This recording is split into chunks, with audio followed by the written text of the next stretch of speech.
भाई साहब ने तो भाई आज बात करेंगे प्रमिला वाले उस केस की जिसकी आज कोर्ट में हियरिंग थी। तो भाई हरियाणा में केस हुआ है तो भाई इतना तो जायज़ है कि भाई पहली 2-4 हियरिंग में तो कुछ होना नहीं है। 6 महीने भी लग सकते हैं भाई, साल भी लंबा प्रोसेस है, कुछ भी हो सकता है। तो एक बात ये करनी थी कि भाई एक तो सब्र बना के रखो कि लंबा प्रोसेस होने वाला है। हरियाणा में भर्ती हो, उस पर केस ना हो और वो केस लंबा ना चले, तो ऐसा भाई कभी हुआ नहीं है, आगे भी होगा, वो होता रहा है और हो भी रहा है। तो एक बात जो मेन करनी थी कि जिसने पिटीशन नहीं डाली और जिसको लगता है कि भाई इनके साथ मेरा भी काम चल जाएगा, भाई ऐसा नहीं है। हरियाणा का ये भी रूल रहा है कि जिसने पिटीशन डाली है, अगर फैसला हक में गया है तो बस पिटिशनर को ही फ़ायदा हुआ है, बाकी किसी को कुछ लेना देना नहीं है।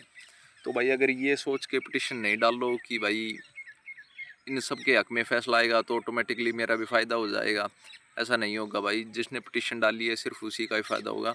पिछली बार जो इससे पिछली बार की शायद भर्ती थी जिस पे केस हो गया था हरियाणा पुलिस वाली पे, तो उसमें चेस्ट और हाइट मेजरमेंट दोबारा हुआ है और सिर्फ उन्हीं का ही हुआ है जिसने पिटिशन डाल रखी थी, और जिसने नहीं डाली भाई वो जो एट ए टाइम फेल हो गए थे वो फेल ही थे भाई। तो यही कहना चाहूँगा भाई, अगर आपको लगता है कि हाँ भाई मेरा अगर पॉलिसी बदलती है तो मेरा फ़ायदा हो सकता है, तो भाई पिटिशन डालो। एक इसका सेकंड पार्ट, अगर दूसरा फेज सिक्के का दूसरा हिस्सा देखें तो वो 50-50% चांसेस हैं भाई। एक तो चांस ये भी हो सकता है कि वो कह दें कि हमने भाई पॉलिसी जो नोटिफिकेशन डाला था उसमें साफ साफ कहा था कि भाई कैटेगरी के 10 गुना बुलाएंगे, और ये हो सकता है। और एक जो फैसला हक में आ सकता है, तो भाई आपका चांस है कि आप पेपर में बैठें, तो भाई रिस्क ले लो, कोई वो बड़ी बात है नहीं। एक दो पिटिशन में टाइम लगेगा, लेकिन अगर ना हुआ तो भाई कुछ नहीं, अगर हो गया तो भाई ज़िंदगी बन सकती है। तो भाई अपना एक रिस्क ले लो और अपने ट्राई करो, क्या पता हो जाए भाई।